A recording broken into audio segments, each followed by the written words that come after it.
ताजी फुलं तोडून आणलेली आहे. ही हदग्याची. आता ही अशी निवडायची. आता याची भाजी करायची. भाजीची रेसिपी टाकते तुम्हाला मी. ही फुलं निवडताना असं मध्ये असा तुरा असतो,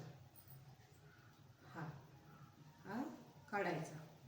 अशा प्रकारे आपली हदग्याच्या फुलांची भाजी निवडून झाली. आता आपल्याला हिरवी मिरची आणि लसूण वाटून त्याच्यात टाकायचं.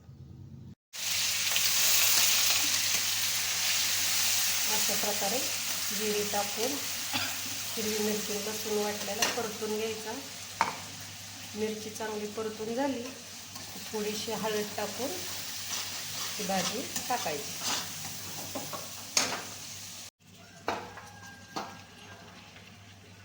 फुलं दिसताना जास्त दिसतात, पण ही परत खाली बसतात हळूहळू. चांगली हलवून घ्यायची आणि 5-10 मिनिटात शिजते ही भाजी.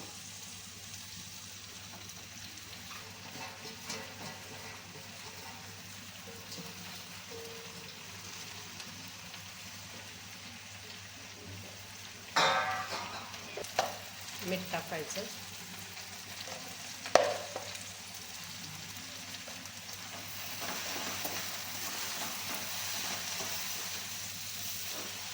भाजीत मुगाची डाळ टाकायची.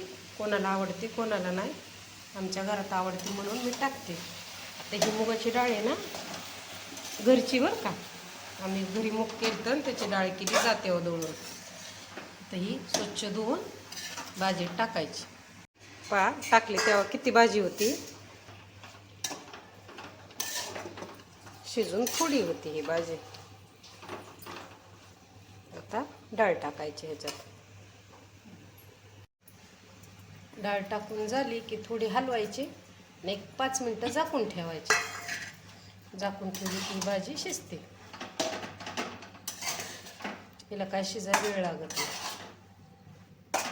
अशा प्रकारे झाकून ठेवायची आणि 5 मिनिटांनी परत हलवायची.